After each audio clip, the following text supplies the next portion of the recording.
Mazora bakatusha keta baladeste lipla hasontana makabladea leliza iko shante na mandura brahazo sokia gastel gradush. In the mighty name of Jesus.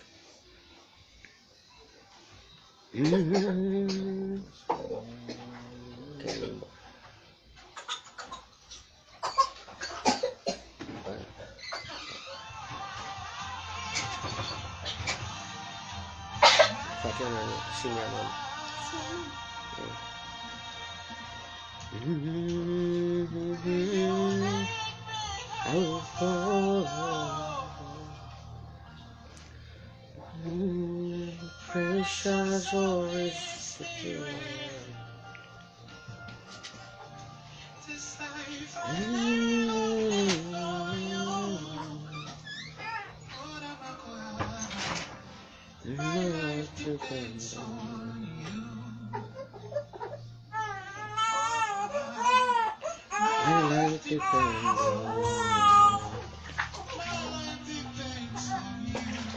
Bwana Yesu asifiwe.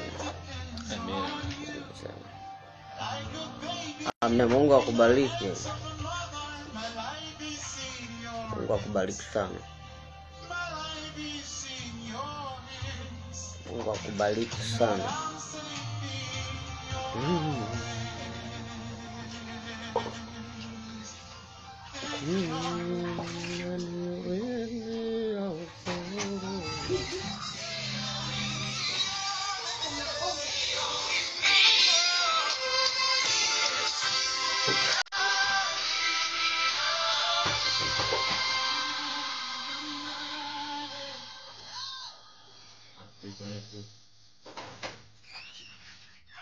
Kwani inawalia ni kitu ambayo sio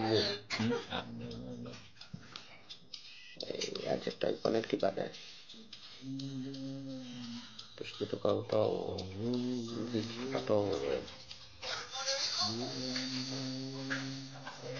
mazoka shakata baladoza libra hazea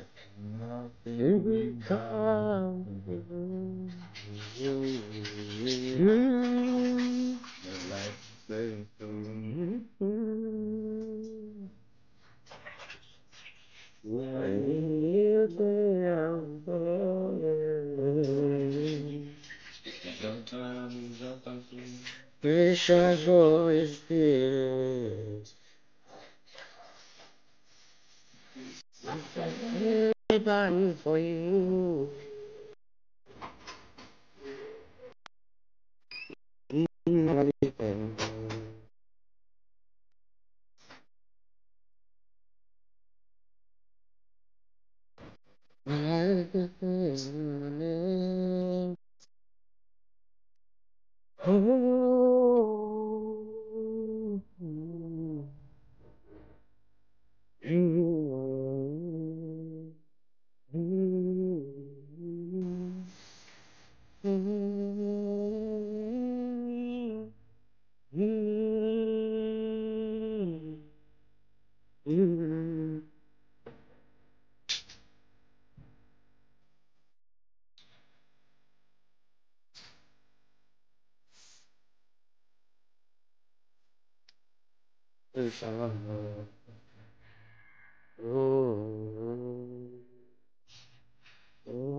Ngoja tujifunze kidogo alafu tuendelee tena na maombezi. Amina. Mbona tunaenda vizuri, tunaenda hata tena mtu anayekuimba. Okay. Itakuwa jambo jema sana. Hebu funguka kidogo.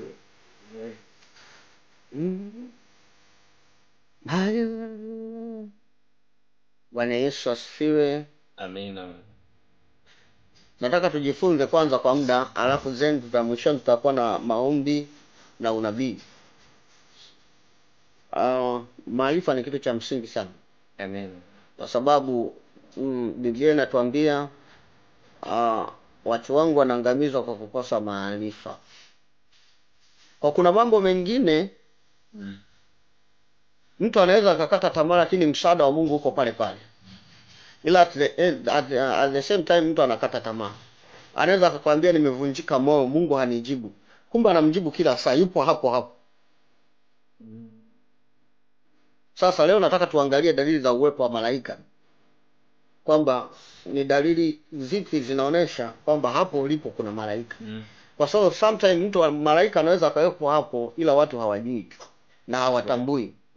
Kama malaika wakiwepo afu watu hawatambui, hao watu watakata tamaa. Unajua Mungu anavyofanya kazi, anatumia malaika. Atakuagizia malaika zake mikononi mwao, atakuchukua usije ukajikwaa mguu wako katika jiwe. Utawakanyaga inge na nyoka na sasa ili uweze kushinda unahitaji uwezesho wa malaika. Mungu akisema anataka kukusaidia anatuma malaika. Kwa msaada wa Mungu. Angalia hata kule Musa anakutana na Mungu. Anasema kwenye moto. Lakini mwishoni tunakuja kuiona kwenye Matendo ya Mitume, anaielezea vizuri Stefano, anawaambia hivi, malaika aliyesema na nyinyi, aliyesema na Musa kwenye kichaka kinachowaka moto. Kumbe ni malaika alikuwa anaongea. Lakini at the same time anasikika, mimi ni Mungu wa baba zenu, niliyewatoa katika nchi ni Mungu wa Ibrahimu, Mungu wa Isaka, Mungu wa Yakobo. Sasa lakini kumbe ni malaika. Asilimia kubwa ya utendaji wa Mungu anatuma malaika. Sasa anavotuma malaika, hata Yesu alivyozungukwa na maadui, wakawa wanafikiria kwani asijiokoe. Akawaambia, mnafikiri mimi nisingeweza kumwomba baba yangu naye angenitumia jeshi la malaika 12? Majeshi ya malaika 12. Kwa hiyo malaika kumbe alivyokuwa kula naomba akajaribiwa na Ibilisi. Baada ya Ibilisi kumjaribu, baadaye yule Ibilisi alivyoondoka, malaika wakaja kumhudumia. Wakaja kumhudumia malaika. Sasa malaika wanakuja kumhudumia baada ya Ibilisi kuondoka. Kama Yesu anahudumiwa na malaika, wewe ni nani usihudumiwe na malaika? Kuna watu hapa wananisikiliza, wamekata tamaa kabisa, yani wanaelekea kuvunjika moyo.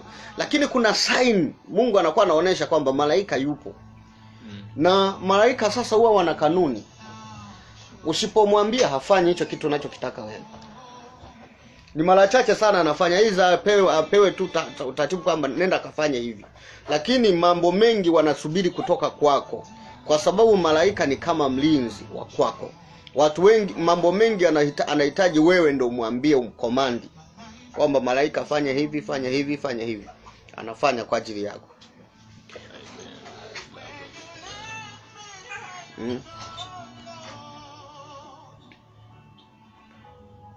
Unaona, anafanya kwa ajili yako. Kwa watu wengi wao wanakata tamaa, wanavunjika moyo. Anaweza akawa anasema Mungu anipendi na Mungu hashughuliki pamoja kwenye maisha yangu. Au Mungu ameuacha utumishi wangu, Mungu ameshaniacha. Anasema Mungu ameshamwacha, at the same time Mungu kuna ishara zinaonesha malaika wako pale pale. Maana anaweza akawa hajui. Na kutokujua unajua ndio ugonjwa mbaya zaidi. Manake mtu asipojua, hata kama akiwa anointed ana upako, asipojijua kama ana upako, shetani anaweza kumtesa. Anateswa na mashetani at the same time, kumbe ana upako, ana uwezo wa kuyashinda. Ila sasa anateswa na mashetani. Hebu nisomee Zaburi 34 mstari wa 7. Ndio mstari wa kusimamia leo nimemalizia kuandika kitabu chetu. Nilikuwa nimekiandika kwa muda mrefu kweli. Kinasema 16 signs angels around you. Dalili 16 au ishara 16 zinazokuonesha malaika wako hapo hapo wamekuzunguka. Nisomee Zaburi 34 mstari wa 7. Malaika wa Bwana hufanya kituo. Malaika wa Bwana hufanya kituo akiwazungukia wa mchao na kuwaokoa. Akiwazungukia wa mchao Mungu na kuwaokoa. Anafanya kituo. Kumbuka malaika ni walinzi. Kwa hiyo kituo cha ulinzi kinakuwa pale kwa wale wanaomcha Mungu. Yaani wewe kama una hofu ya Mungu ndani yako, kuna kituo cha ulinzi wa malaika nyumbani kwako. Maana yake wanabadilishana walinzi, kituo kipo nyumbani. Amen. Ni lazima mtu anayeishi kituo cha polisi hapa anaogopa vibaka. Wezi. Malaika wa Bwana hufanya matuo wakiwazungukia wa mchao na kuwaokoa. Maana yake wanaweka kituo hapo hapo nyumbani kwako. Kama wewe una hofu ya Mungu ndani yako. Yaani ishara ya kwanza kwamba wanaangalia una hofu ya Mungu. Yes. Kama una hofu ya Mungu na muogopa Mungu, ndio kituo cha ulinzi kinakuwa nyumbani kwako. Amen. Ela bashakata bagaduza ketarama jaiko satera brahada. Malaika wa Bwana hufanya matuo wakiwazungukia wa mchao na kuwaokoa. Wanafanya kituo, wanakuja hapo hapo nyumbani. La koja keta baladuza likantena manta raba ya kupradesa. Sasa huwa kuna ishara, kuna dalili ambazo huwa zinaonesha kwamba malaika hapa yupo. Kwa sababu mtu pia akitenda sana dhambi, malaika huwa wanaondoka. Malaika huwa hawaruhusiwi kuangalia uovu. Wanaondoka. Sasa huwa kuna ishara zinaweza zikakuonesha kwamba hapa kuna uwepo wa malaika. There is an angel speaking. Kuna malaika. Jana tulikuwa tunaangalia kuna ishara kadhaa, tukasema kuna mwingine anaweza kaona mwanga. Maana unaweza kaa huko labda kwenye maombi yako na unahisi kuvunjika moyo. Ile unaanza kuomba tunakuna hisi kama kuna mwanga unapita mbele yako. Unahisi kama kuna rangi inapita mbele yako. Ukiona ishara ya namna hiyo, jua kwamba malaika yuko pale pale. Hapo hapo ulipo. Na kama wewe una uzoefu wa kuongea na malaika, manake you can talk with him. Unaweza kaongea naye sasa kwa kipindi hicho. Na watu wengi wao wanaona mwanga. Kuna mtu mwingine anaweza akawa ile yani mwingine anakuwa labda ile anainuka hivi. Anasikia kama kitu kinapita kwenye macho kama mwanga. Mwingine anakuwa anafikiri labda ameona kizunguzungu. Kumbe kuna ishara, unaambiwa hivi hapa, there is an angel. La koja kataba la gadeste le plazo ikashataraba. Tukasema jana hivi kuna ishara nyingine. Unaweza unaanza kuona vitu vidogo vidogo kama coins, pesa. Pesa unashangaa unakuta pesa hapo. Unaenda na pale unakuta kapesa hata kama ni coins vidogo vidogo. Hiyo ni ishara ya malaika. Na yule huwa anakuwa ni malaika, the angel of provision. Na mashetani yako hivyo hivyo. Kama ni shetani ambalo linamsaidia mtu kiuchumi, na lenyewe linaacha vipesa. Kwa nini mashetani na wenyewe wanakuwa hivyo? Mashetani wanakuwa hivyo si malaika wale. Wale ni malaika walioasi. Kwa hiyo wanaekti kama malaika. Baba, ongea hiyo habari ya pesa nikakumbuka. Zamani kwa mdogo nilikuwa inaweza kuamka asubuhi afu nikasema leo nataka niokote hela. Nataka niokote hela. Alafu mnaweza mkafika sehemu yani mkao kama vile mnachezea hivi mchanga. Ukiwa mnachezea hivi, mnaweza mkaokota hivi, mnaweza mkafikisha hata 1000. Aha. Mnakuwa mnachezea tu mchanga hivi mnaokota hela huko. That is the angel of provision. Huyo malaika ndo mwingine anaweza akashangaa mtu labda anakuta pesa imeongezeka kwenye akaunti yake. Au from nowhere tu anakuta pesa. Sasa watu wengi kwa sababu anajua huwa ni shetani kila kitu, anakemea na anaiacha.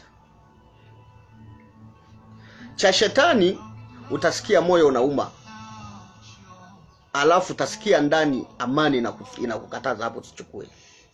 Lakini kama hausikii moyo unauma, that is the sign of an angel. Angel of provision. Malaika wa baraka. akitembelea sehemu yoyote utakuta vitu vinaachwa. Watu wanaweza kaokota coins. Mwingine anaweza akashangaa anafungua kwenye mkoba anaishi. Hii hela niliwekaga lini? Anaikuta ile pesa lakini hakumbuki aliweka lini.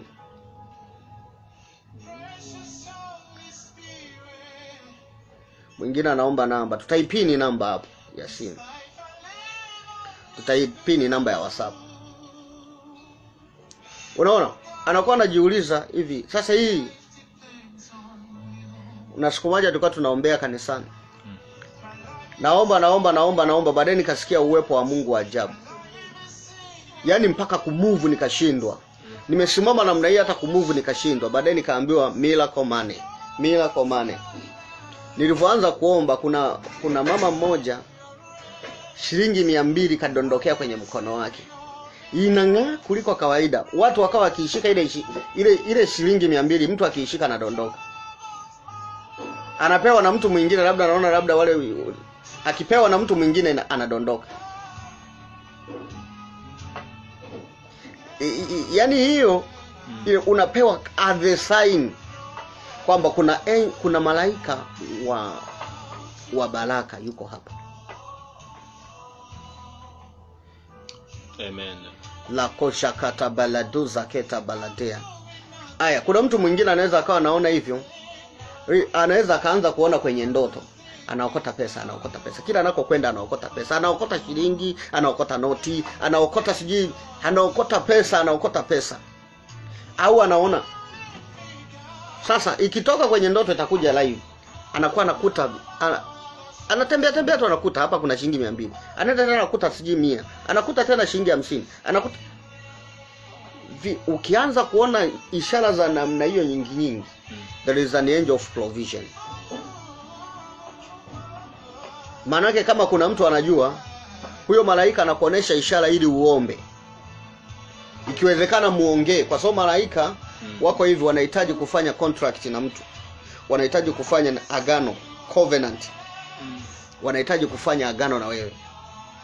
Sasa anatamani anakuonesha namna hiyo ili kama ukijua macho yako ya rohoni yakafunguka ukajua kwamba hapa kuna malaika, mfanye agano. Kwa sababu malaika huwa wanafanya kazi kwa agano. Amen. La koja kata badai sotina manta raba ya koparadeza liplahada. Huyo anayeomba namba, mtumie message inbox hapo.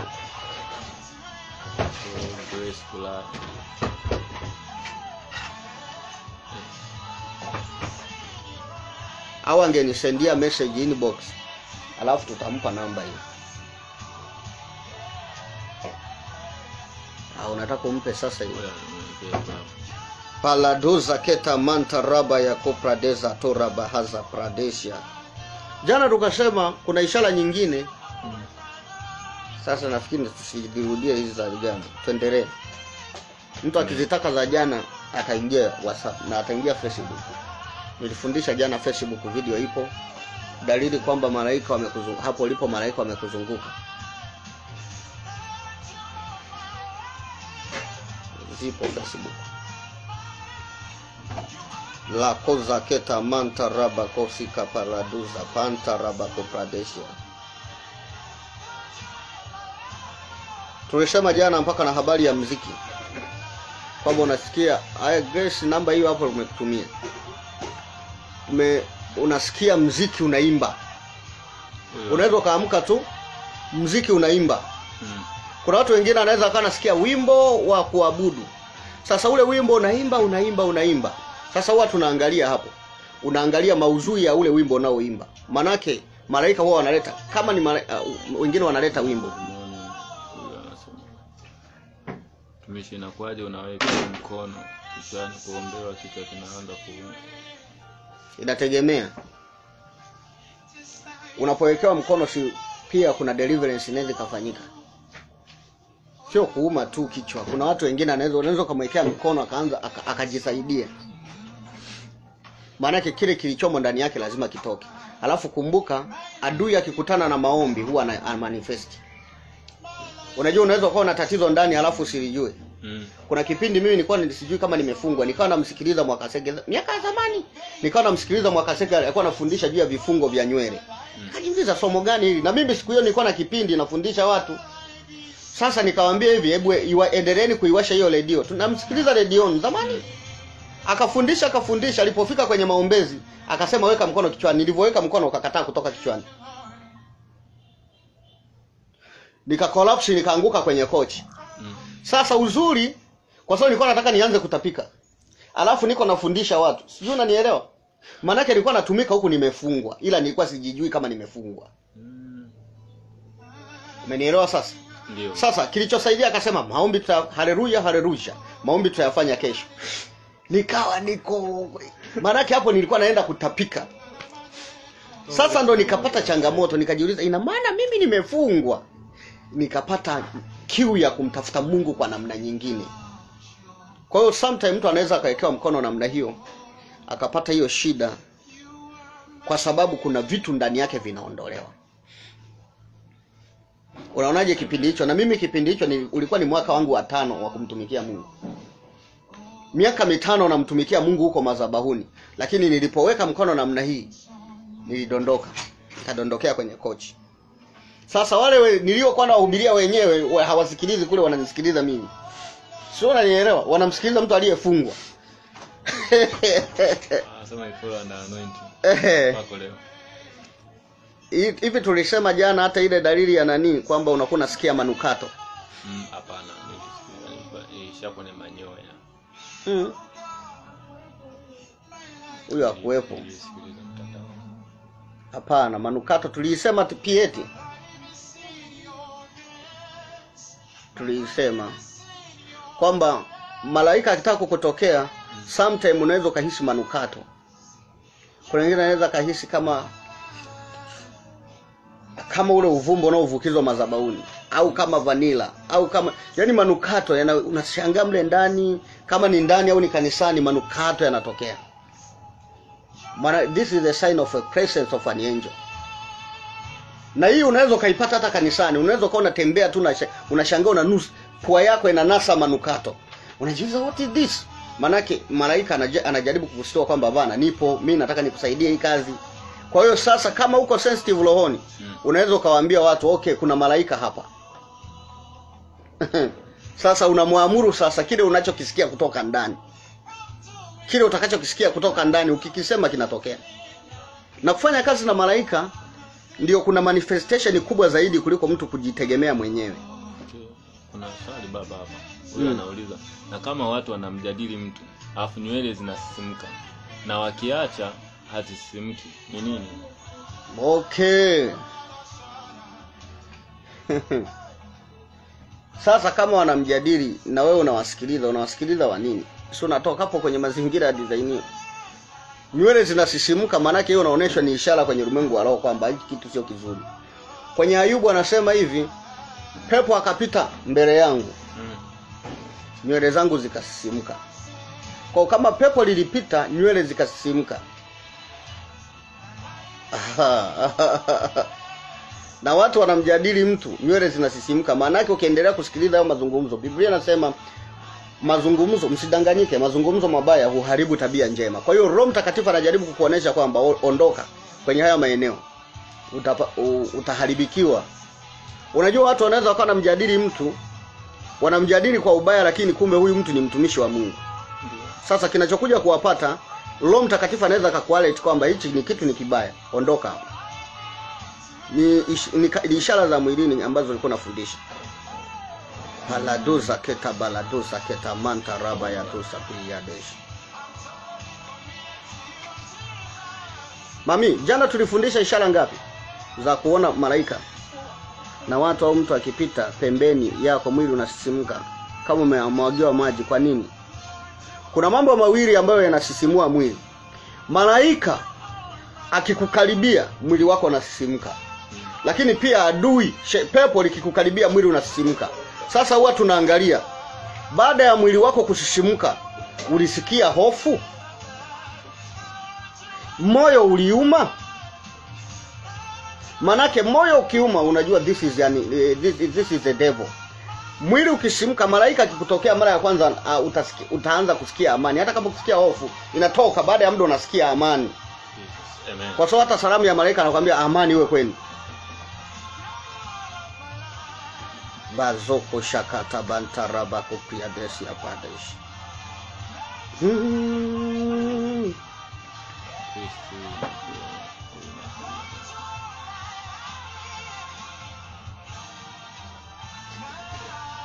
Malaika pia akiwepo wapo mahali, mwili wako unajisikia tofauti.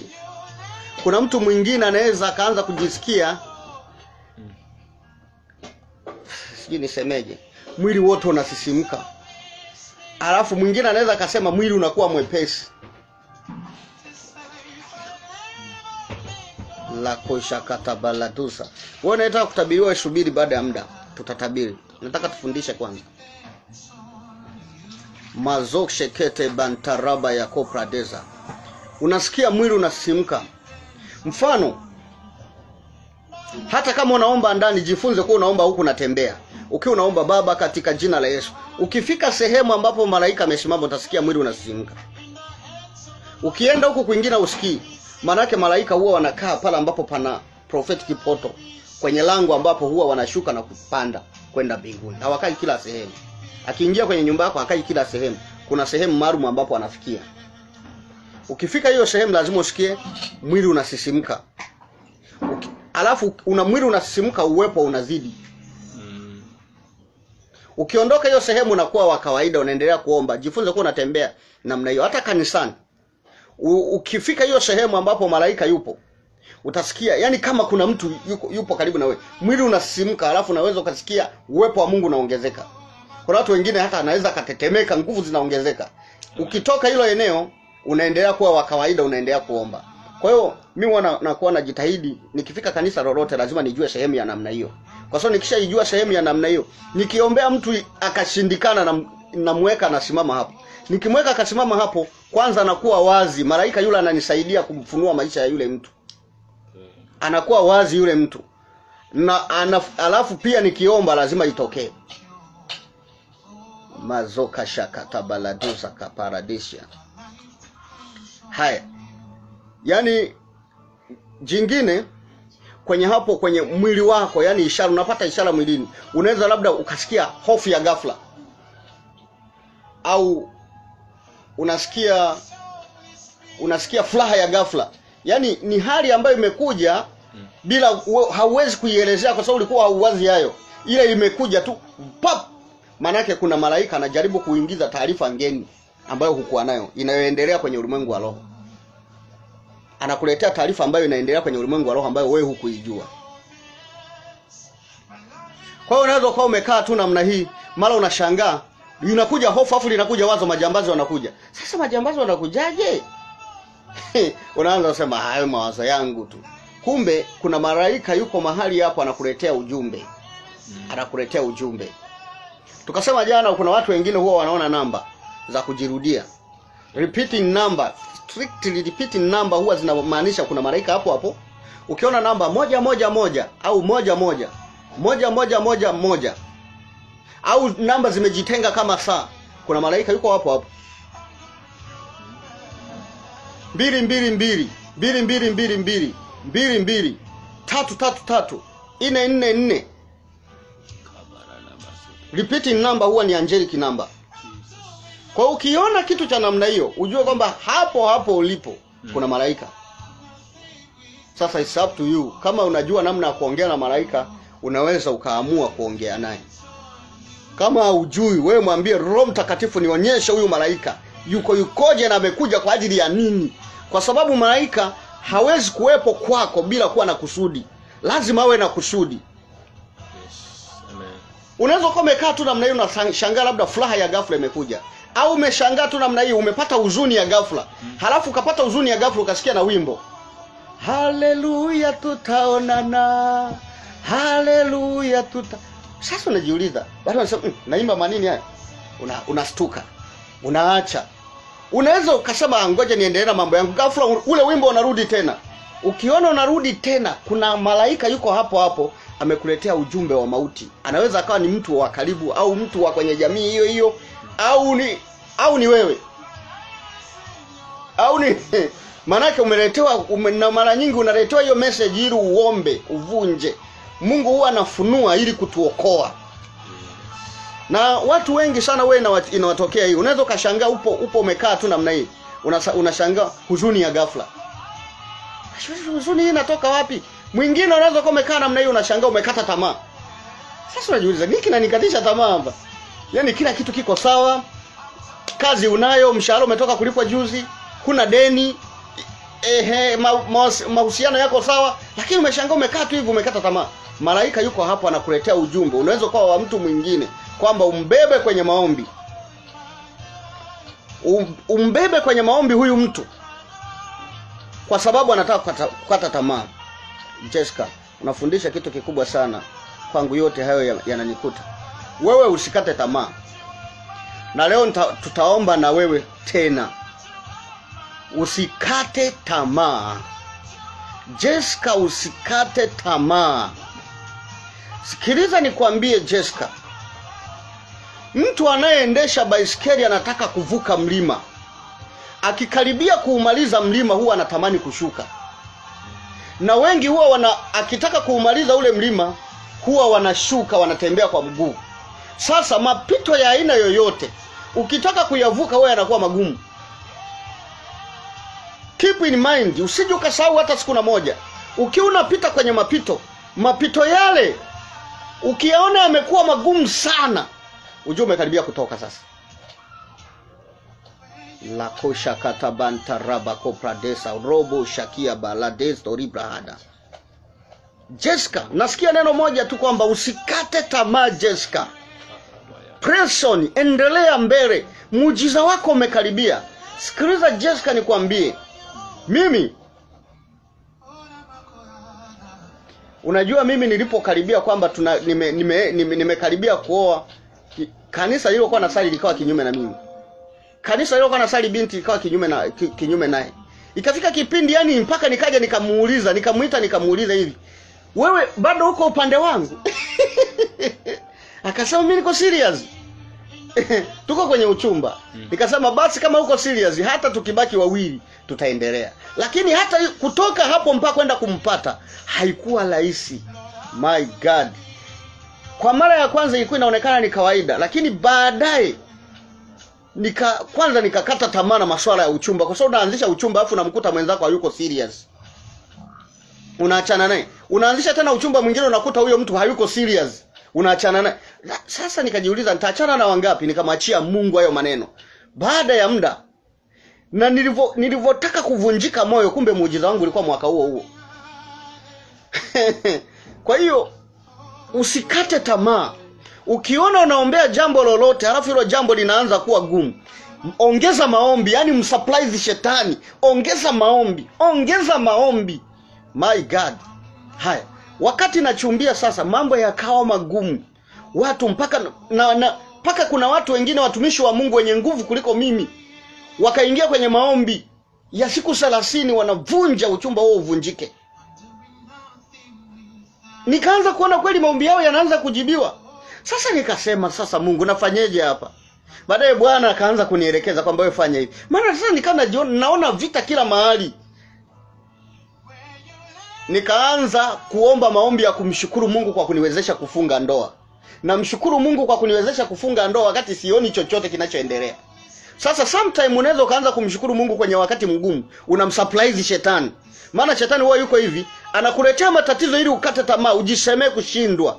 Wewe msurprise shetani. Unakuwa mtu wa tofauti. Unaanza kusema vitu ambavyo akivisikiliza hata kama alikuwa anataka kukuletea majaribu, anaacha. Maana nagundua huyu hata nikileta majaribu hata usikie. Alishakuwa mtu wa ajabu.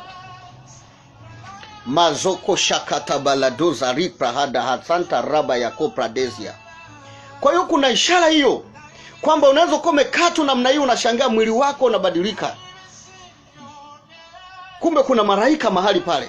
Malaika akikutembelea huwa kuna hali zinaanza unaweza kuwa umekaa tu namna hii. Unashangaa unaanza kupata mawazo tofauti kabisa na mawazo ambayo ulikuwa nayo. My God, koza katabaladoza keta manta raba ya kopradeza priade pelibra hanta na mando so prigade ya kopradai.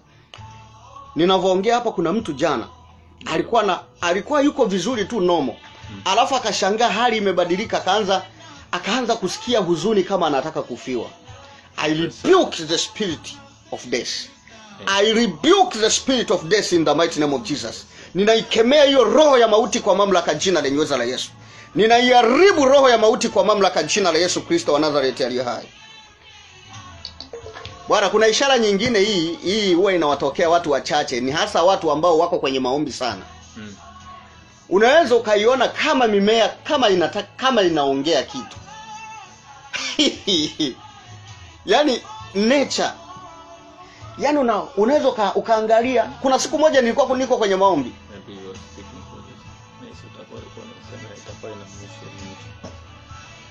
Siku moja nilikuwa kwenye maombi mwaka 2008. Tukiwa tunaomba, tuko kanisani, tuna maombi ya mkesho. Nimeuandika na ushuhuda huu kwenye kitabu changu cha 16 signs angels around you. Tunaomba, niko na marafiki zangu wana maombi wa ajabu. Ghafla nikasikia kutoka nje. Nilivyotoka pale nje, nikaja wazo kwamba hii miti inaimba. Alafu na hizi nyasi zinaimba. Sasa nikauelewa ule wimbo. Yaani kama linakuja wazo, this is angels. Ni malaika gani huwa anadili na nature? Nimemsema kwenye wale malaika 30. Kwenye kile kitabu cha malaika 30. Sasa nilivyotoka pale, nikatoka pale nje, nikaanza kulia. Nikasema nyimbo nyasi zinaimba. Yaani kama halafu zikaanza kuconvey message. Nikawaita wenzangu na waambia kwamba unajua nyasi hizi zinaimba. Wakaanza kunishangaa, wakasema huyu mtu aisharuko na akili. Itakuwa na matatizo haijawahi kumuondoka. Nikawa disappointed. Na kipindi hicho sasa mimi ni mchanga. Mimi nataka nizame rohoni. Wameniambia kwamba bwana wewe ukitaka kuzama rohoni zama kikweli kweli. Na mimi nikataka nizame rohoni, nikajua na wao wako rohoni, kumbe wenzangu they are not serious in the spirit. Paladosa kapaladesia. Kwa hiyo malaika anaweza wakazungumza kutumia nature. Wanaweza wakazungumza kupitia wanyama, wanaweza wakazungumza kupitia nini? Haya. Unaweza ukashangaa ghafla umekaa tu namna hii, mara wingu linatanda, unapata message. There is an angel communicating. There is an angel communicating. Anazungumza kupitia nature. Mara umekaa tu namna hii, ghafla inakuja picha ya mti. Mti umechanua. Wakati Mungu anaanza kunionyesha utumishi wangu, nilikuwa napenda kuonyeshwa mti wa mchikichi. Umekua. Ule mti ukakua, ukanyeshewa mvua. Baadaye ule mti ukakua, ukaenea dunia yote matawi yake. Halafu mvua ilivyonyesha, yale matawi yakaanza kudondosha maji dunia nzima. Sasa wakati nayaona haya maono, baraka malaika anazungumza kupitia nature. Nimeona kamti kadogo kamenawiri, baadaye ikaja vision. Nikaanza kukaangalia, nikavutiwa kukaangalia kale kamti, jamani kamena. Au mti mbona umenawiri hivi? Kumbe kuna malaika anazungumza na mimi kupitia nature. Sema nakumbuka bibi yake alikuwa anasema akiamka anaona malaika kwenye maua yake. Anaona malaika kwenye maua yake. Ya, sasa hiyo kitu sawa. Akiwaambia watu ambao wao hawaoni hicho kitu sawa. Hawawezi kumuelewa. Unajua vitu vya rohoni vinatambulikana na watu wa rohoni, na watu waliojituni kwenda rohoni. Unajua kwenda rohoni ni kama ujinga kwenye mambo ya kidunia. Kwa sababu dunia inahitaji fact za kisayansi. Sasa fact za kisayansi zinakataa. Mazoko shakata baladusa. Siku moja nikawa naangalia miti, nimetoka tu nikaanza kufanya meditation. Kwenye sehemu nzuri, kuna garden nzuri. Baadaye nikawaza, nikaja kama wazo, hii miti inaimba. Halafu hii miti na message. Hey, ndani ya dakika kama 5, naona maono ya mbinguni. Manake there was an angel, wakaanza kucommunicate na mimi kutumia nature. Ndio maana mazingira mazuri sana huwa tunashauri ya meditation. Nenda kwenye mazingira ya asili. Baba, hapo nakumbuka kuna kipindi Mwanza Nikiwa nikitoka kanisani nikipita ile njia ya huku Mapankini, kwa kuna milima na miti mingi na utulivu. Sasa nikiwa nikipita yale mazingira, nikifika tu yale maeneo na yani nakuwa kama vile nasikia kama kuna mtu anaanza kuhubiri kwenye masikio. Yani unaweza ukapita paka ukivuka sasa yale ukaanza kukutana na nyumba, ndio ile kitu inaanza kuondoka. Yani unahubiri, unaweza ukatajiwa na mistari huijui. Sasa kile kitu kikao kinanitokea mara kwa mara. Kila nikienda kanisani nikitoka, nikipita tu nikishafika yale maeneo, unasikia mahubiri yanaanza. Unaanza kupigwa gospel, inaanza kupigwa. Mimi hiyo ilikuwa inanisumbua sana kipindi cha nyuma. Ilikuwa nafika kipindi sawa, nakuwa najiuliza nani anahubiri kichwani mwangu. Sasa baadaye walipoanza kunipanga mahubiri ya kanisani, ndio ikaanza kunisaidia sasa. Wakinipanga mimi namsubiri tu yule mhubiri anayehubiri kichwani. Anahubiri anatoa mifano, na mimi naenda napanda na neno hilo hilo. Nikilihubiri kama alivyokuwa anahubiri yule mhubiri wa kichwani. Miujiza inatokea. Nakumbuka kwa mara ya kwanza nimeenda hivyo. Nikasikiliza mahubiri siku karibu 2, yani mhubiri anahubiri ndani yangu. Nilivyoenda kwenda kuhubiri, kanisa lote likaanguka. Nilikuwa na mwezi wa 2 kwenye wokovu. Kanisa lote likadondoka. Nilikuwa nimepewa kipindi cha asubuhi.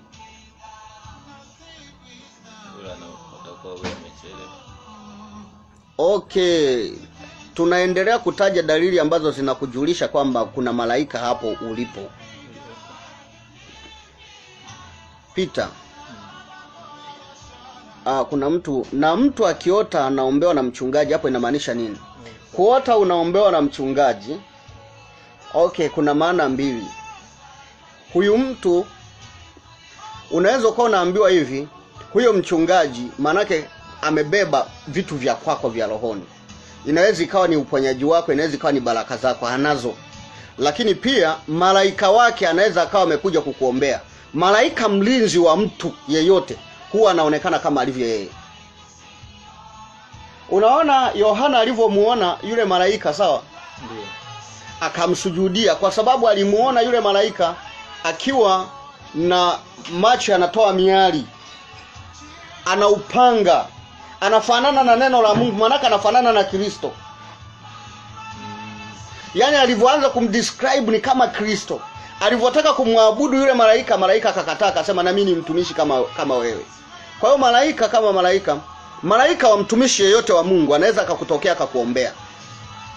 Hasa ukiwa kwenye situation, ukiwa kwenye matatizo ambayo Mungu huyo mtumishi amempa ile neema ya kuweza kuliondoa hilo tatizo. Unajua watumishi wameitwa tofauti. Kuna mtu mwingine ameitwa kwa ajili ya kuombea wagonjwa, mwingine ameitwa kwa ajili ya kuombea watu wafanikiwe, mwingine kila mmoja ana wito wake. Ni sasa na wafanyakazi wa serikali hawafanani. Kuna hata madaktari wanatofautiana, kuna dokta wa meno, wa macho, wa nini. Kwa hiyo hata watumishi wa Mungu wako hivyo. Sasa malaika anaweza akakutokea, yani malaika akikutokea, malaika wa mtumishi wa Mungu akikutokea, asilimia kubwa atakuja na sura ya kwake ya yule mtumishi. Lakini pia unaweza kaiona hivyo kwamba anakuombea huyu mtumishi. Ukaona unaombewa na yule mtumishi, manake kwa sehemu baraka zako, baadhi ya baraka zako ziko kwa huyo mtumishi. Sasa inategemea anakuombea nini. Kama ni impartation, manaka anakuombea upako kwa sehemu, yani neema ulioibeba kwa sehemu inafanana na yule mtumishi wa Mungu.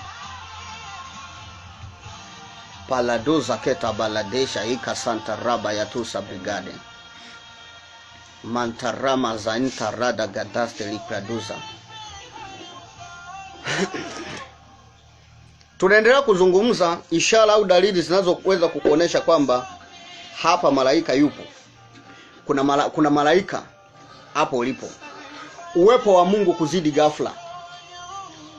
Ulishawahi kuwa kanisani ukawa unaona uwepo wa Mungu ni wa kawaida tu, mara ghafla unazidi, sio kwamba mmeabudu, sio kwamba mmefanyaje, yani bila maelezo afu uwepo wa Mungu ukazidi. Hata wewe mwenyewe unaweza kuwa ni mtumishi wa Mungu ukakuchanganya. Sasa uwepo wa Mungu umetoka wapi? Kuna siku moja nakumbuka nilikuwa nahubiri naombea watu. Wewe unapenda sana malaika. Nimeandika vitabu zaidi ya 10 vya malaika. Niliwahi kufunga miaka zaidi ya 4 nikiomba Mungu anifunulie kuhusu malaika. Imeganda. My God. Hakuna issue chaji. La basha kata manta raba kosabriade hazonta na manta raba kupradeza priade. Nilikuwa nasema nini? Unakumbuka? Kwa habari ya mtumishi wa Mungu kwamba yule malaika anapokuwa akimtokea. Uwepo wa Mungu kuzidi. Kwa hiyo unaweza kushangaa, siku moja nilikuwa naombea watu, nipo kanisani. Naombea watu, nilikuwa nafundisha kuhusu upako. Mwaka 2016, siwezi kusahau, ilikuwa mwezi wa 6. Ghafla mle ndani nikasikia uwepo wa Mungu umezidi, yani sijawahi kuona kitu cha namna hiyo. Paka nikaanza kulia, yani ikanishinda ile nguvu. Tulikuwa tunaabudu kwenye kanisa moja lilikuwa la maturubai, tumesimika nguzo za miti. Watu walidondoka, nguzo zote zikavunjika. Nilivyojaribu kumove namna hii, ninaona kama kuna mtu amesimama hapo madhabahuni. Nikataka kudondoka, nikashika madhabahu nikaenda nayo hivi. Siku hiyo ilikuwa saa 7 za mchana. Tumekuja kutoka kwenye ule uwepo saa 2 za usiku. Kuna wengine waume zao walikuja wakawaijia kwamba wawaijie wake zao, maana hawaelewi kwa nini wanakaa kanisani kwa muda mrefu hivyo. Wakafika, yani ile anakaribia tu kwenye hivyo viwanja anajazwa Roho Mtakatifu. Yani anakuja huko ananena, anakuja kufika mahali pale alishadondoka tayari. Kwa hiyo wenyewe sasa tena wengine ndio wakawaacha na waume zao huku wanahudumiwa. Siku hiyo ilikuwa the sign of an angel. Unaweza ukasikia uwepo wa Mungu umeongezeka ghafla bila wewe kuwa na taarifa. Unajua kuna uwepo wa Mungu ambao mnaweza mkauandaa, mmeanza mkasifu, mkaabudu, mkajitahidi kuabudu, mkahimizana mpaka uwepo wa Mungu ukashuka. Sasa kuna uwepo wa Mungu mwingine unashuka bila mnyinyi kujiandaa. Yaani hakuna maelezo yoyote. Na unashuka upako ambao unajua kabisa, hata wewe mtumishi unajua huu sio wangu, huu upako sio wangu, na mimi sijawahi kuwa na nguvu ya namna hii. That is a sign of an angel. Dalili ya uwepo wa malaika mahali hapa. Nabarikiwa sana na wasikiliza nikiwa ofisini. Ninakuombea hapo ofisini promotion kwa mamlaka jina la Yesu. Promotion, Mungu akupe promotion kwa jina la Yesu Kristo wa Nazareth aliye. Na hiyo imekuwa ikinitokea sana mimi kwenye utumishi wangu. Uwepo wa Mungu, unaweza ukashangaa uwepo wa Mungu umezidi ghafla. Unaweza kama afika mahali ukapaona pa kawaida tu, ghafla power. Siku moja nilikuwa naombea watu. Nimesimama namna hii. Ile naanza kuombea watu kama niwawekee mikono. Sisikii uwepo wa Mungu. Unajua kuna siku unaweza ukasikia kabisa ni pakavu. Umefika mahali unajua kabisa ni pakavu, hakuna uwepo wa Mungu. Ile naanza kuwawekea mikono wakadondoka walioko nyuma kule karibu na mlango. Watu wanatapika, watu wanafanyeje, wengine walikuwa hawezi kutembea wakatembea. Yaani uwepo wa Mungu ulikuja ambao mimi siwezi kuuelezea. Manake uwepo wa Mungu kichange ghafla, there is signs of an angel. Manake ujue hapa kuna malaika. Sasa kama unajua namna kuongea na malaika, na malaika lugha yake ni neno la Mungu. Kwa hiyo unaweza ukasoma neno ili umuingize kazini zaidi. Amen. Amen. Na kama unaona hivi unaombea watu alafu amekuja akaanza kukusaidia, maana yake huyu ni malaika wa deliverance. Ni malaika wa uponyaji. Kama ni malaika wa uponyaji unaweza ukamwelekeza sasa kafanya hiyo kazi au siku hiyo ka relax. Unajua unaweza ukamkomandi malaika akakemea mapepo wewe ka relax. Umekuja kusaidiwa. Uwepo wa Mungu unaweza hivi ulishawahi kukutokea issue ya namna hiyo ukiwa kanisani? Shaiona. Ulishaiona? Kuna uwepo wa Mungu unaobebwa na mtumishi wa Mungu. Kuna uwepo wa Mungu unaobebwa na madhabahu. Madhabahu ile wanaposalia hawa watu wakiombea sana ina carry anointing, inabeba uwepo wa Mungu. Lakini pia kuna uwepo wa Mungu wa malaika. Uwepo wa Mungu wa malaika huwa unakuja kubadilisha hali ghafla. alafu baada ya muda unakuja unaondoka. Mnabaki sasa kama mlivyo. Mkijaribu tena kuyatenda yale matendo yaliyotendeka kwa kipindi hicho, yanashindikana. Na ndio maana watu wengi ambao ni watumishi wa Mungu wamefanya kazi kubwa hapa duniani, wamejifunza kufanya kazi na malaika. Watumishi wa Mungu waliojifunza kufanya kazi na malaika wamefanya kazi kubwa sana hapa duniani. Dayaka zoko tamanta raba kopradeza pradea kopradeshia. Malaika gani anahusika na uwepo wa Mungu? Fanueli. Bazoki damai kasanta rabaya. Kuna uwepo wa Mungu wa hapa duniani na kuna uwepo wa Mungu wa mbinguni. Mimi nasikia sauti inaniambia taka utumike. That is an angel speaking. Kuna mwingine anaweza kuwa anasikia kama mawazo yanakuja yanazungumza namna hiyo. Mwingine mpaka unaweza kuwa unasikia kama mtu anaongea. Kama unapumuliwa na kupumuliwa kwenye nani. Unajua sauti ya Roho Mtakatifu haiwezi kukupumulia hivi, si inaongea kutoka ndani. Ndio. Malaika manake kama nakupumulia hadi hapa sikioni, manake ameongea hujasikia. Sasa nakwambia, sasa sikiliza ni hivi. Ameongea hujaisikia. Nyingi sana wanasikia naitwa. Haya. Kuna mwingine unaweza kashangaa unasikia amani ya ghafla. Unapita kwenye matatizo makubwa. Unajua kuna matatizo unaweza kuwa unapitia, unahitaji kutiwa moyo. Alafu wale watu waliokuja kukutia moyo unawatia moyo wewe. Yaani unasikia amani. Amani. There is an angel. The angel of peace. Baladoza keta bala. Kuna wamama hapa ambao wanahusika na masuala ya saluni. Kama unavyofundisha nasikia mwili unasisimka hivyo nini? Ukitaka kama malaika wa Bwana anataka upokee. Kile unachokisikia atausisimua mwili. Hata kwenye anointing huwa iko hivyo. Kama mwili haujarespond huwezi kupokea upako.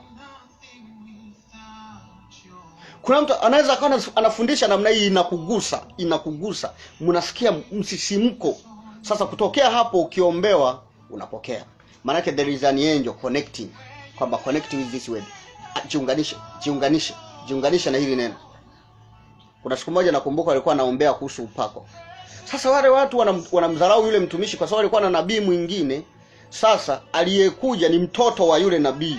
Manaka amefundishwa na yule nabii. Sasa wanamdharau kwa sababu alikuwa na baba, wamekuja kufundishwa na mtoto. Unaona? Sasa nilipofika, malaika wa Bwana ananiambia connect. Nikawa kila neno nalosikia, akilizungumza nasikia msisimko. Ghafla kumbe na yeye Mungu anamsemesha, akaniita, akaniambia Mungu ananiambia nikupe upako. Akaniambia vaa viatu vyangu. Nilivovivaa niliruka chini. Nikasikia kama nataka kupasuka. Tokea pale roho ya umaskini kaondoka.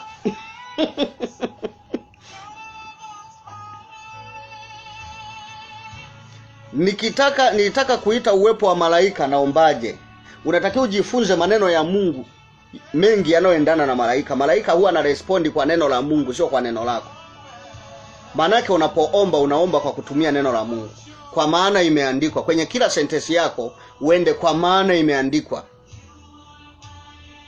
Ninakuagiza malaika, ninakutuma malaika, nenda kailinde familia ya Mariam. Kailinde familia ya Happiness. Kwa maana imeandikwa atakuagizia malaika zake nao watakulinda. Mikononi mwao watakuchukua usije ukajikwaa mguu wako katika jiwe. Malaika huwa wanarespondi kwa neno la Mungu.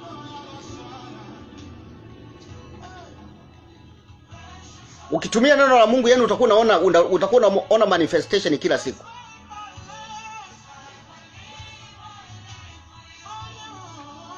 Haladoza keta manta raba kaparadesa iko si pradea.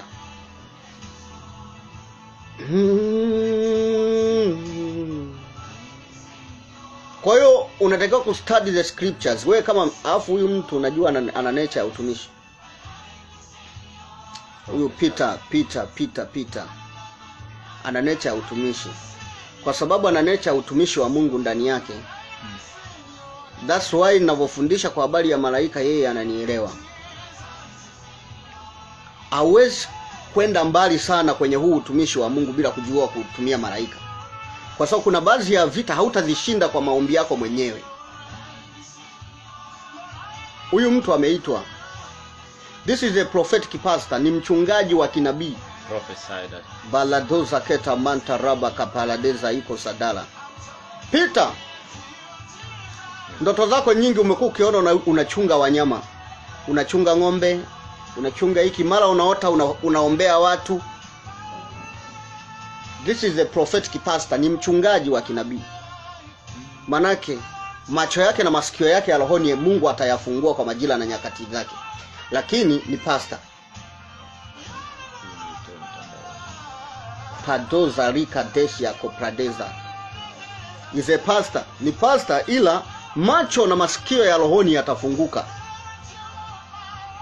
Tena yatafunguka kwa kiwango cha kwamba kwa watu, kuna baadhi ya watu ambao wameitwa kwenye huduma ya kinabii hawataweza kufikia hiyo neema.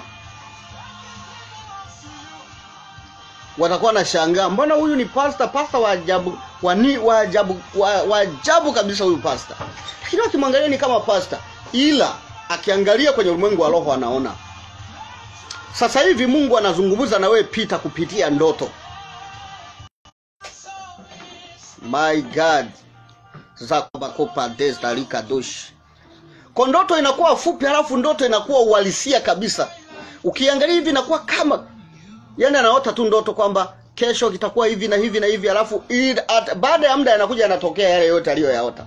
Sasa Mungu anataka umuvu kutoka huko kusikia Mungu kwenye ndoto, halafu anze kwenda kuona.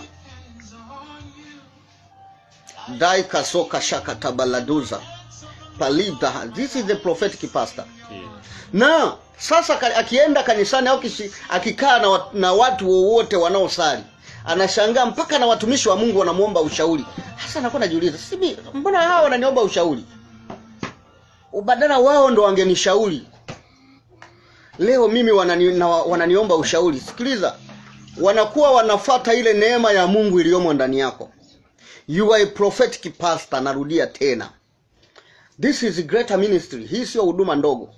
Balana zaika zanda raba kopradeza pata ya kopradeza.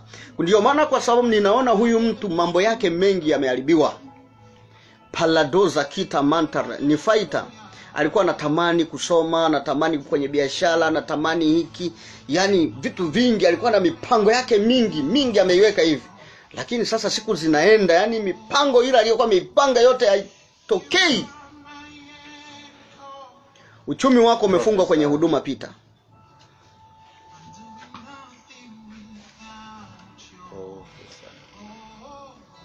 Uchumi wako umefungwa kwenye huduma. Paladeza nana sokita manta raga dosa keta baladush. Peliza keta manta raba katea koribra haza. Uchumi wako umefungwa kwenye huduma Peter. Can I invite him? Ana followers wa church, lakini let's invite him. Kuna wengine huwa zinakubali.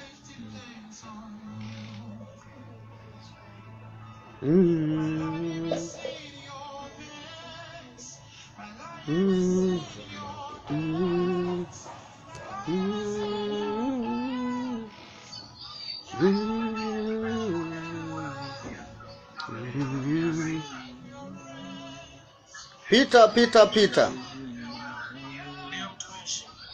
Unajua kwamba Mungu amekuita kwa ajili ya utumishi wake?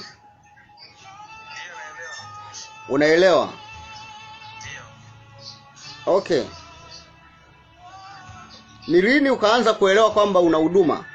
Kwa sababu nilivyokuangalia tu jina lako nikaona chupa ya mafuta inamiminwa juu yako. Nikaona neema ya Mungu inakuja juu yako, inakujiria.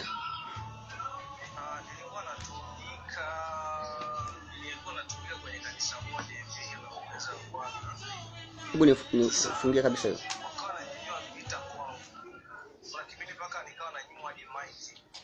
Unanyimwa hadi mic. Na mama mchungaji mwenyewe. Mchungaji alikuwa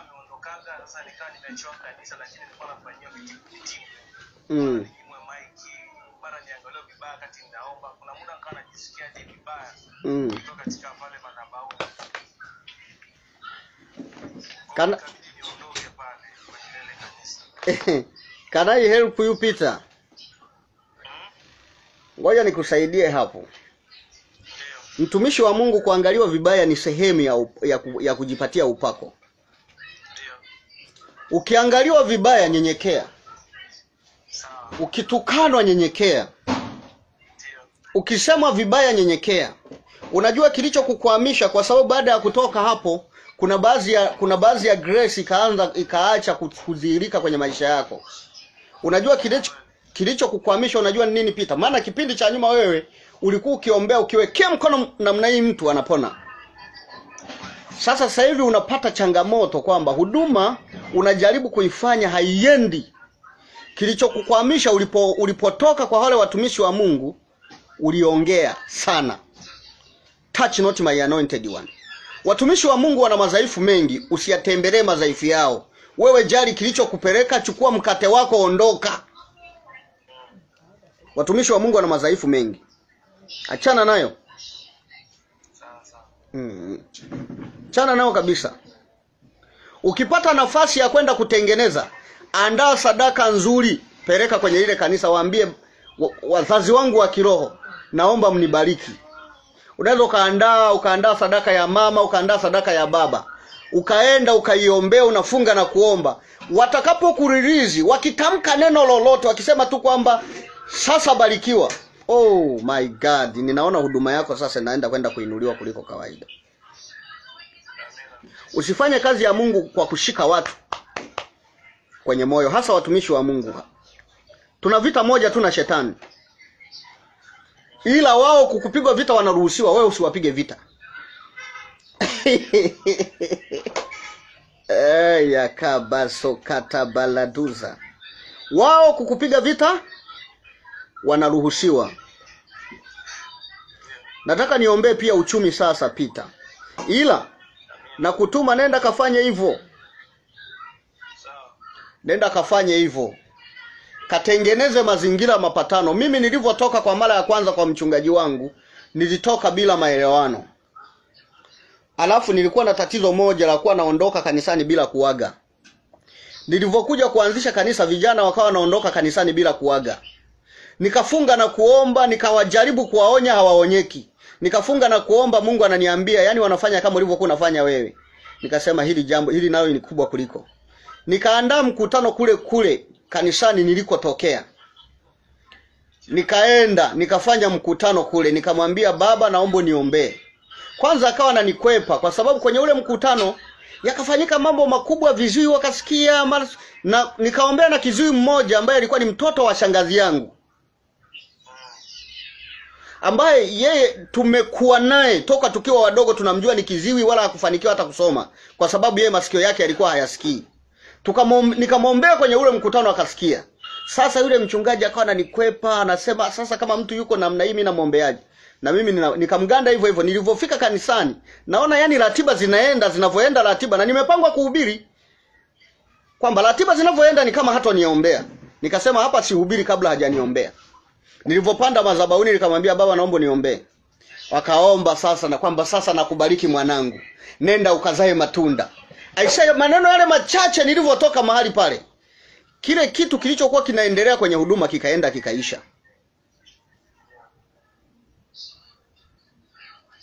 Kwa hiyo huduma, ukiwa na utumishi ndani yako, unatakiwa uwe makini sana na watumishi wa Mungu ambao unatiishwa chini yao. Wana uwezo wa kuua kilichomo ndani yako na wana uwezo wa kukiendeleza. Ila jitahidi kutengeneza amani. Unachohitaji sasa hivi ni mentorship. Unatakiwa kupata mtu ambaye, muombe Mungu akupe mtu wa kukufundisha kuhusu huduma ya kinabii. Kwa sababu mara nyingi huwa unaona, ukimwona mtu anatabiri unasikia mpaka mwili unasisimka namna hii. Unataka kusema nataka niwe mimi hicho kitu. Kuna mambo mawili ambayo wewe yanakuvutia kanisani. Nataka niende kwenye maisha yako sasa. Mambo ya maombezi. Ukimwona mtu anaombea wagonjwa, yani wanapona pale pale, unatamani iwe wewe. Na ukiona mtu anaona matatizo ya watu, unatamani iwe wewe. Hizo kalama zote mbili zimo ndani yako, lakini you are a pastor. Don't forget that. Kadoza keta baladosha ikaparadea. Lakini pia pale kanisani ulipokuwa sasa Mungu anaanza kunipeleka sasa. Pale kanisani ulipokuwa kuna changamoto moja. Ilifika kipindi paka watu wakawa wanasema wewe ni bora kuliko mchungaji. Ikaleta hatred, ikaleta kuchukiwa. Mungu amekupa hekima na mafundisho. Pastor, ulikuwa chini ya pastor. Huyu pastor namuona kama na neema ya uinjilisti. Ni mkali. Mungu amekupa neema ya kufundisha, alafu akakupa na neema ya kushauri watu. Ndio maana sasa watu wakawa nakupenda wewe kuliko wale watu wengine. Sasa jaribu kutengeneza mazingira urudi, hata kama mazingira ni magumu kiasi gani. Rudi kwa wale watu. Nenda kapande sadaka. Sisemi kwamba ufanye nao huduma, ila nataka wakutamkie jambo jema kwenye maisha yako. Wakitamka tu jambo jema, oh my God, kadoza paladesha. Na ukiona hivi, sawa, kuwafuata labda nyumbani, kama mazingira hayatakuwa rafiki, wafuate madhabahuni. Unafika unawaambia, jamani, mimi nimekuja kwa wazazi wangu, ni muda mrefu sikuwepo, lakini nimeleta sadaka kwa wazazi wangu wanitamkie baraka. Unatamka na kutamka, na ninawahimiza na mlioko hapa, jueni kuteka baraka. Ukitamka hilo neno, watasikia kuvutiwa na wewe. Wakishasikia kuvutiwa na wewe, maneno yote watakayotamka watabadilisha maneno waliokutamkia mabaya, kwa sababu baada ya kuondoka kwako wewe ulitamkiwa maneno mabaya sana. My God, let me pray for you. Baba, kwa jina la Yesu, ninaliverse maneno yote ambayo umetamkiwa mabaya kwa mamlaka jina la Yesu. Ninatamka kuanzia leo, anointing, upako ndani yako uanze kutiririka tena kwa mamlaka jina la Yesu.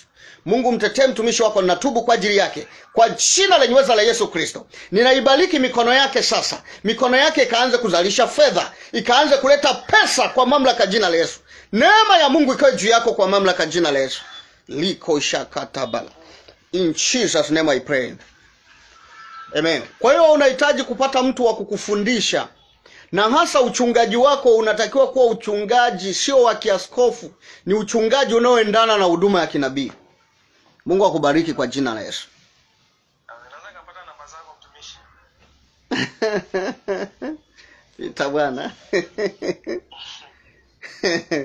Andika. Sio mara ya kwanza kukusikiliza kwenye live. Bwana ingeka mara nyingi tu nakutana na unafundisha baadhi. Kuna siku nilikuwa nafundisha habari ya nyota. Sawa. Sio mara ya kwanza kukusikiliza mtumishi. Andika sasa 07. Sawa. Umeshaanza kuandika? Unaandika?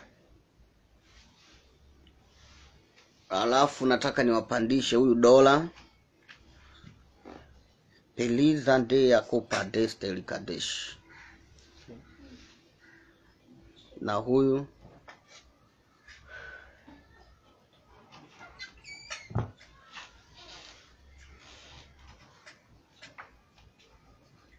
naweza nikazitaja sasa. Pita. Unaweza kanitajia? 0762. Hizo unanitafuta WhatsApp. 0762. Ndio. 41. Ndio. 57. Ndio. 90. Sawa. Hizi ni za WhatsApp. WhatsApp. Sawa mtumishi. Ya, utanitafuta WhatsApp. Unahitaji kupata training. Umekuwa ukifanya huduma kwa sababu ulivyoanza wewe huduma ulianza hivi. Mungu alivyokuita ukasikia tu wito unachemka, ukaanza kufanya kazi ya Mungu. Kwa kusikia wito, haukupata training. Kuna mambo mengi ambayo ya kiroho ukawa hauyajui. Ila Mungu akakupa neema ya ualimu. Ukawa ukimsikiliza mtu anafundisha na wewe unapata somo la kwako.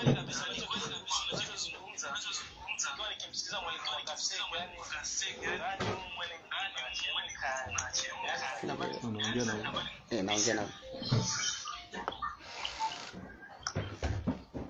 Ndio.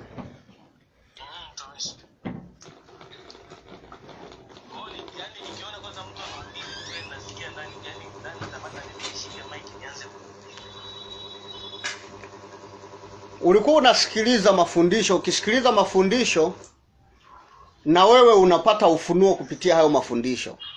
Sasa unatakiwa ufundishwe. Kuna mambo mengine ya kihuduma ya ndani sana ambayo hayawezi kutolewa mitandaoni. Unatakiwa upate mtu ambaye atakufundisha alafu pia na kukuombea. Upako mkubwa zaidi mtu huwa anapewa na mtu. Mwakasege aliombewa na Moses Kulola. Kwa hiyo mtu upako mkubwa zaidi huwa anapewa na mtu.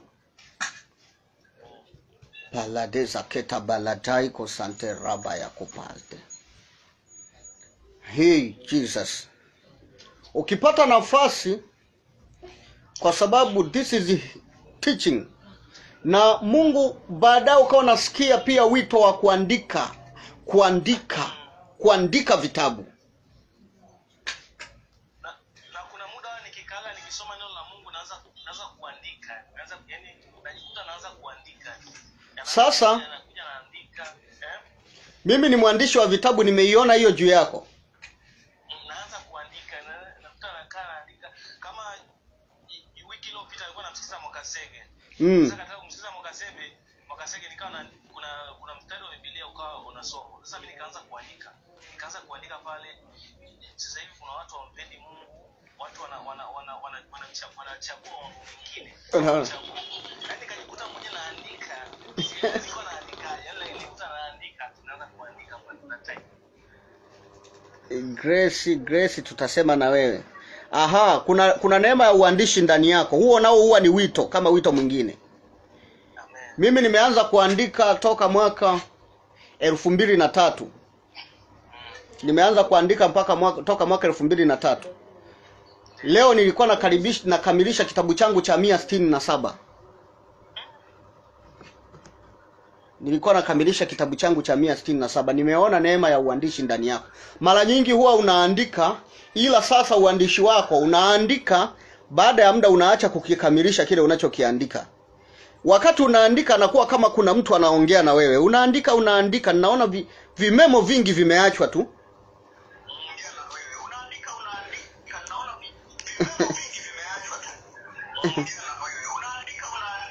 Ngoja tuifunge hii. Ifunge hii hapa. Okay. Unaona?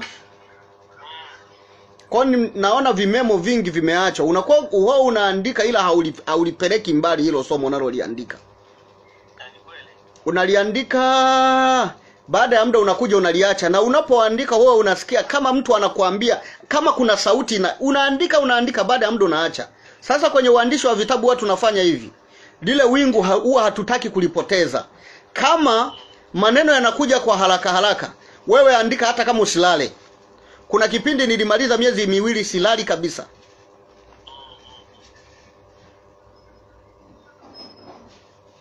Mimi nimeanza kuandika toka mwaka 2003.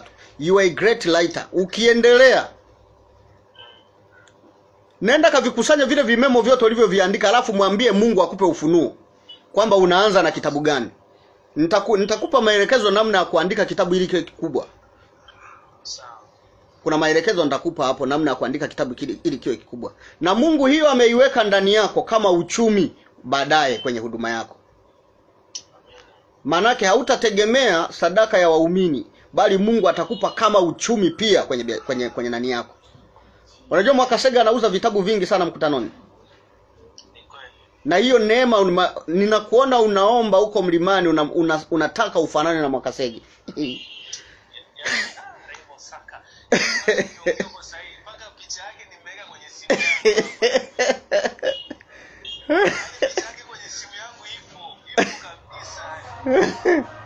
Ameomba kwa muda mrefu, alafu ninaambiwa hivi, Mungu amegrant his wish, ameshampa kila ambacho alikuwa anakiombea.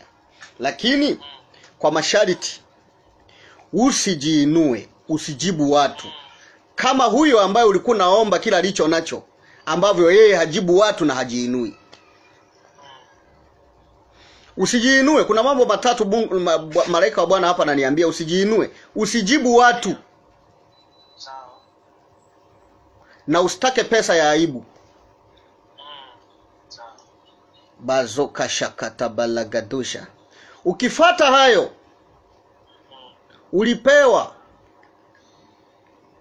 Na ndio maana sasa kumbe nilikuwa naona nani huyu ni mchungaji. Maana yake utachunga kanisa lakini baada ya muda utakuwa unatoka sana. Utakuwa unatoka sana kuhubiri seminar.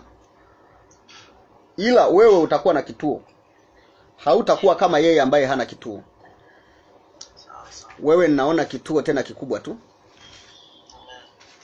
Kwa vitabu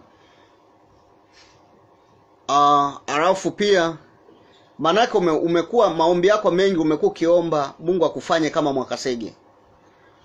Bwana ameshasikia maombi yako. Unajua unabii ni nini? Unabii ni majibu ya maombi ya watu walioomba. Sasa yanawekwa wazi. Huwa hatuendi mbali zaidi ya kile mtu alichokiomba. Ndio maana maandalio ya moyo ni ya mwanadamu, jawabu la ulimi linatoka kwa Bwana. Kwa mimi mara nyingi Bwana ananifunulia kile kitu ambacho mtu huyu amekuwa kinamuumiza moyo. Sasa kwa nini Bwana anakifunua? Ili apate confirmation kwamba okay, kumbe hiki kitu kiko sahihi na Bwana alishakisikia. Maana yake sana anaona kama huyu mtu sijaongea naye, halafu anakisema hichi kitu ambacho ndo maombi yangu, Bwana ameshanisikia. Ili imani yake iongezeke. This kuna kipindi nilifungaga, nilikuwa nafunga siku 21, alafu zile siku 21 nikafanya siku kama siku 7 kavu. Nilikuwa 7-10. Nilipofika katikati hadi mchungaji alikuwa pale, maana alikuwa sishinde mahali popote, alikuwa kanisani. Sasa nilikuwa niko katika kuombea watu, niko kwenye mfungo katika kuombea watu, nilipata kama kizunguzungu. Kadondoka. Afu watu wakawa wananiangalia pale, mchungaji sio akanisikia vibaya labda. Akaona na watu wakasema labda atanisema vibaya labda, mtumishi wa Mungu naye ameanguka ghafla tu. Wakati ninaombea mtu waweza kumuombea sana, nataka kunyanyuka, nilihisi hali ya kizunguzungu. Ukifunga mara nyingine usifanye huduma. Kadiri unavyoendelea huduma, upako ukikua, ukianza kuombea watu wanazidi kuongezeka, hawataisha hata kama ukiwa mlimani. Kuna kipindi nilikuwa naenda milimani, ukikaa pale siku nzima linakuwa kama kanisa pale mlimani. Kwa hiyo haufungi tena. Kwa hiyo ukienda kwa wale watu, naweza nikayaona matatizo ya watu, nikawaombea kimya kimya. Kama niko nao kwenye maombi, nitaomba siku ya mwisho. Unavunga hujui chochote. Ukifanya maombi ukaanza kuombea watu, hautafika kwenye ile destination yako ya maombi unayotaka kwenda kufunga. Sasa tumishi ilikuwa kitu kimoja, kwa sababu yeye alikuwa anachelewa kuja, alafu sasa watu wamekuja. Unafanyaje mtumishi? Na watu wamekaa. Ulikuwa unakosea kufungia kanisani. Maombi ya muda mrefu. Ikafika kipindi mpaka kama kaniambia lazimisha kula kwa kweli. Ila moyo wangu ndani ulikuwa hutaki kula.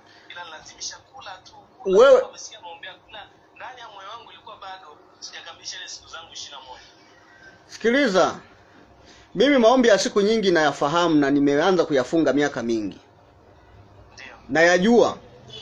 Zinapofika kuanzia siku ya 4 ya 5, mwili huwa unakosa nguvu za kawaida hizi. Japokuwa kuinuka unaweza kainuka, kuomba unaweza ukaomba, ila inakuumiza wewe. Halafu kama ukiwa na maombi ya muda mrefu, hauwezi kuyafikisha. Kwa sababu kuombea watu unajua tunatumia nguvu za mwilini pia. Na mapepo yalivyo ajabu sasa. Hilo unaweza kumgusa tu mtu hivi anadondoka. Mapepo yanaanza kusema sitoki. Sisi najua umefunga. Unaanza keuka kwa jina la Yesu, unatoka pale mwili umetoka jasho. Lakini kuna siku nilikuwa naombea watu, nilitoka kwenye maombi siku ya 6. Nikaanza kuombea watu kanisani mpaka masikio yakaziba, nasikia kizunguzungu.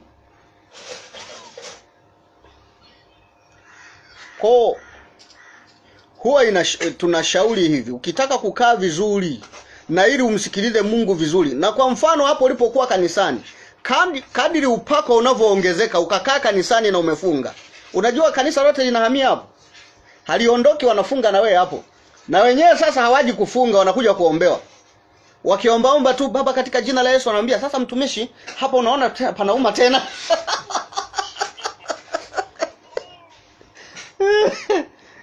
Kuna kipindi nilienda maombi, nilikuwa Mwanza kwenye pango. Lile pango tukaanza, ile siku ya 3, wakawa wale watu, mimi nimejizuia kuwaombea, maana walikuwa ni watumishi wa Mungu. Sasa ghafla nikaona mtumishi mmoja wa Mungu alikuwa anahubiri, lakini amefungwa na mizimu ya kwao. Kwamba ile mizimu huwa inampa unabii, hautokei. Kwa sababu gani? Inaongea. Mungu anaongea na mizimu inaongea. Sasa watu wako na shangaa, mbona huyu ni kama kuna mambo mengine anaongea na kuna mambo mengine hatuyaelewi. Mizimu ya kwao inaongea. Nikaona babu yake alikuwa mganga, amekaa kwenye kiti, ameshika na usinga namna hii. Sasa hiyo nikashindwa kujizuia. Nilikuwa niko kwenye maombi ya siku 14 mlimani. Nikamwambia, wewe umefungwa na mizimu. Akasema, mimi mtumishi wa Mungu siwezi kufungwa. Mambo hayo hayapo kabisa. Kaambia, bwana, mimi hatuongei sana, sitakuwekea mkono, hebu sogea tu pale. Nikamwambia, Mungu na malaika uliyenifunulia, fungua huyo mtu. Akadondoka, akaanza kutapika. Akawa na nguvu. Akaanza kuwapiga ngumi watumishi waliokuwa mle. Sasa watu wote wakataka kuombewa. Kuna wengine wakaondoka, kumbe wamefuata wagonjwa kanisani. Kwenye makanisa yao. Unajua mpaka tulitoroka pale kwenye ile pango. Kuja kufika kesho yake tumeshafikia watu zaidi ya 60 mle kanisani. Yaani wameshaleta na magodoro. Tunaletewa na juisi. Naambia jamani, tuko kwenye maombi sisi ya muda mrefu. Habia sasa mtumishi, yaani wengine wanakuja wanaleta mikungu ya ndizi, wanaleta nini? Wanajua kwamba kwa hali hii lazima afunge. Wakaleta na mgonjwa wa kichaa, walikuwa wanamuombea kanisani kwao. Wamefunga na kuomba, ulikuwa ni mwezi wa 2, mapepo hayatoki. Alipofika pale kwenye ule mlango wa kanisa, wa pango, likawa kanisa sasa. Alipofika kwenye mlango wa pango, akaanza kupiga kelele yale mapepo, tunatoka sasa, tunatoka, sisi hatutaki mtupeleke huko, tunatoka. Akafika akiwa sawa, akamkalisha, wakampa na chakula. Akamwambia, fungueni kamba. Wakamfungua. Akala na kula. Sasa siku hiyo akalala, hakufanya fujo. Kesho yake wagonjwa waliotiririka mle. Kwa hiyo nikapata fundisho, huwa sio rafiki kwa mfano mapango ambayo wanafungia watu wengi, sio rafiki kwenda kufungia hapo. Na sehemu ambayo labda kanisani, sio rafiki kwenda kufungia hapo. Kwa kadiri upako unavyoongezeka, utakwenda kwanza, hebu acha nikuombee leo. Weka mkono kifuani. My God, I pray for the anointing. Ninaomba ongezeko la upako ndani ya mtumishi wako kwa mamlaka jina la Yesu. Nguvu za Mungu ambazo amekuwa akizihitaji kwa muda mrefu. Rika zoka shanta raba ya kobradea. Leliza ndeya kontaraba ya kadeshi ya kapaya. Roho Mtakatifu mzirishie ya kwamba Bwana umesema na mimi kwamba aliomba kwa habari ya kuwa kama Mwakasege na Mungu umempa kwa sehemu. Katika jina la Yesu Kristo, ile neema ikaanze kuzuilika ndani yake. Baba, umempa na nguvu ya kufungua watu, ikazirike tena in the mighty name of Jesus. Paladoza katabaladesha keta manta rabaya pelibla hazo santena manta ragadosi ya kapai. Kwa mamlaka ya jina la Yesu, huduma unayoifanya na igeuza kuwa pesa kwenye ulimwengu wa roho kwa mamlaka ya jina la Yesu. Maana imeandikwa wanaofanya kazi madhabahuni watakula madhabahuni. Kwa jina la Yesu Kristo wa Nazareti aliye hai, I speak a blessing. Ninakubariki kuanzia leo kwa mamlaka ya jina la Yesu. Ujazo mpya wa Roho Mtakatifu, ujazo mpya wa Roho Mtakatifu, in Jesus name I pray. Amen. Mungu akubariki sana mtu wa Mungu. Amen. Kuna grace na kuna huyu mtumishi wa Mungu. Ngoja tufungue. Fungua na nizao. Grace. Yupi? Hawa wote wawili wafungua.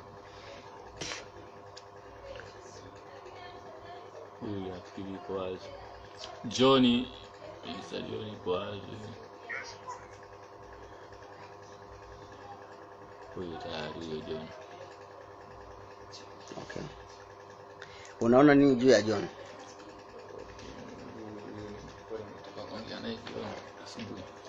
Umeongea naye?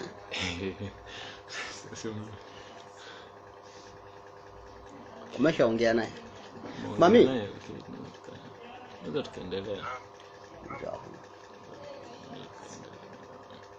Likajoka tabagadush la leza iko santa raba ya dosta librigada pelima zonda manta raga dosta librika zoika paradesha kopradai hiyama zantena kanta raga dosta libriga zeku pradesha hiyama zanta raga daste lika dosa miyama sata in Jesus name, katika jina la Yesu Kristo wa Nazareth ali hai.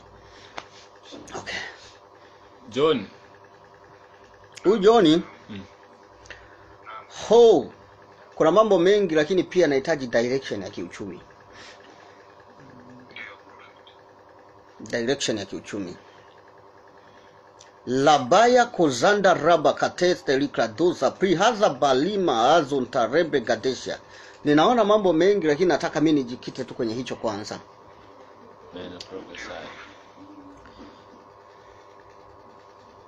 Mr. John.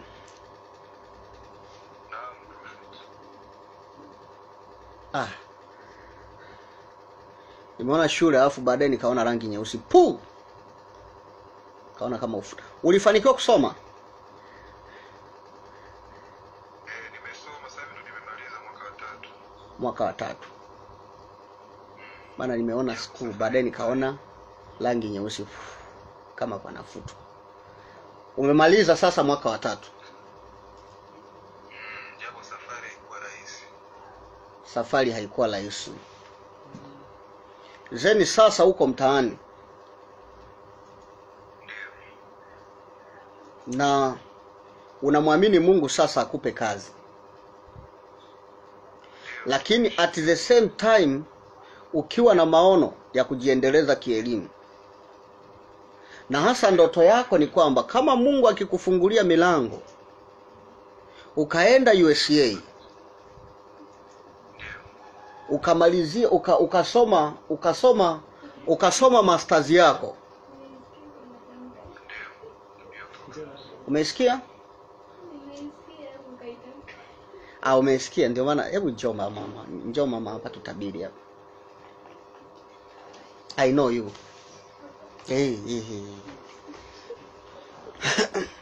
Maombi yako na sala yako kwamba Mungu akupe kazi. Lakini huku ukiwa na kiu ya kwamba ikiwezekana Mungu akufungulie milango uende mbali zaidi kwenye kielimu. My God, my God, my God. Umewahi kuwaza kuomba scholarship? Umeapply?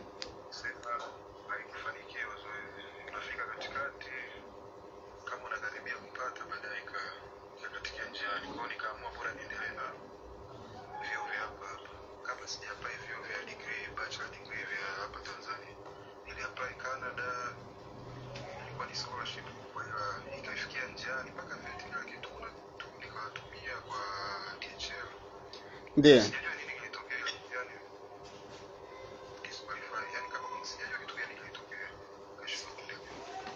Haukujua nini kilitokea wakakudisqualify?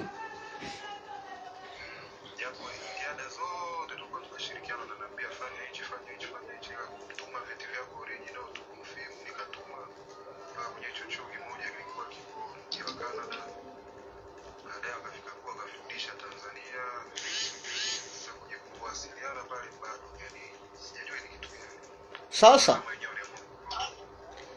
nafasi ninayoiona inafunguka USA. Go and apply. Alafu ikifika mwezi wa 3 mwakani apply green card ya USA. Alafu Prophet, kuna ndoto nimeota. Ila sijapata maana halisi, yani inamaanisha nini? Kwa sababu mimi na mtendo kuna saa nyingine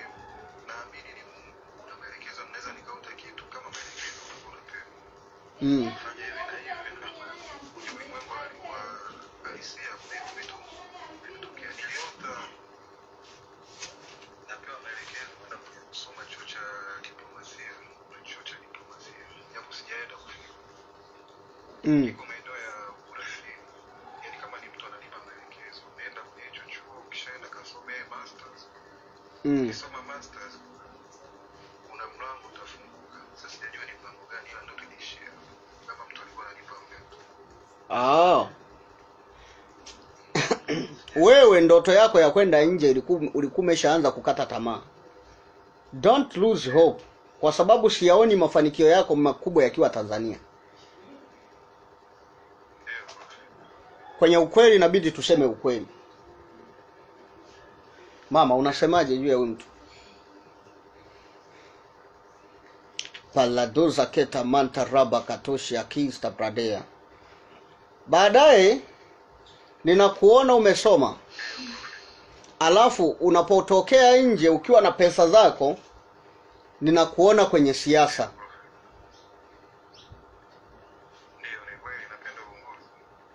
Unapenda uongozi. Ninakuona kwenye siasa miaka 15 baadaye. Na unafanya vizuri sana kwenye siasa. Lakini utatoka ukiwa na uchumi, backup ya uchumi ya kutoka nje.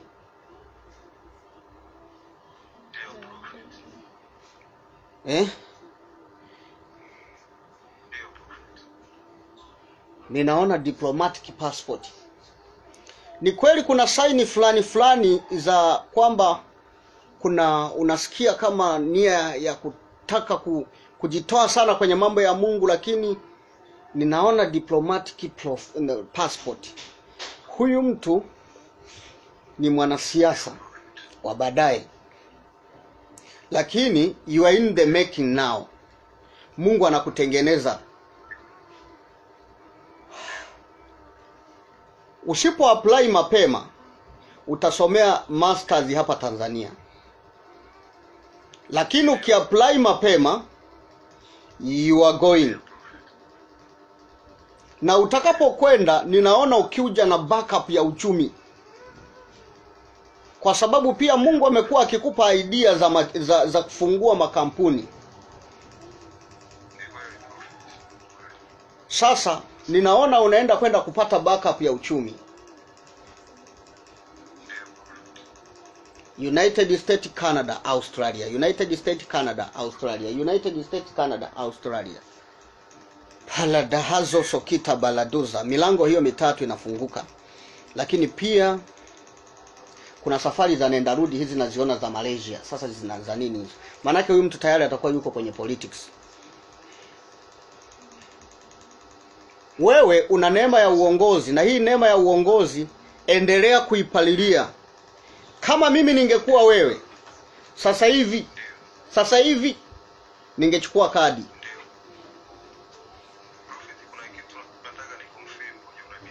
Nimekuwa nikipata msukumo wa kujifunza pia lugha za mataifa mbalimbali. Ambapo mpaka sasa hivi najifunza lugha ya Kispanish, naweza kukiongea kidogo, Kifaransa, Kiarabu, Kirashia. Kwa msukumo na kujifunza mbalimbali, yani kwa kama ratiba yangu kwenda kujifunza misamiati tofauti. Nataka nikupe direction ya maisha yako. Kama ni mimi, yani ningekuwa wewe, sasa hivi nakimbia naenda nachukua kadi ya chama. Alafu nakuwa mwanachama kindaki. Baada ya muda, kwa sababu kwa nini namuona na diplomatic passport. Baadaye utakapokuja kuingia kwenye siasa, sikuoni sana kwenye ubunge, kwenye nini. Ninakuona sana huyu mtu baada ya muda hata kaa sana huko kwenye siasa, anachaguliwa kuwa balozi.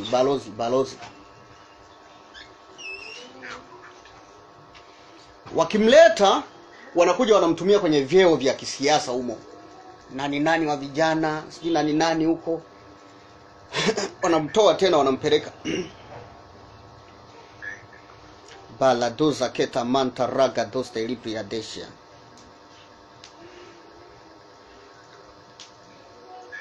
Kwa hiyo umekuwa ukipata msukumo wa kujifunza lugha nyingi.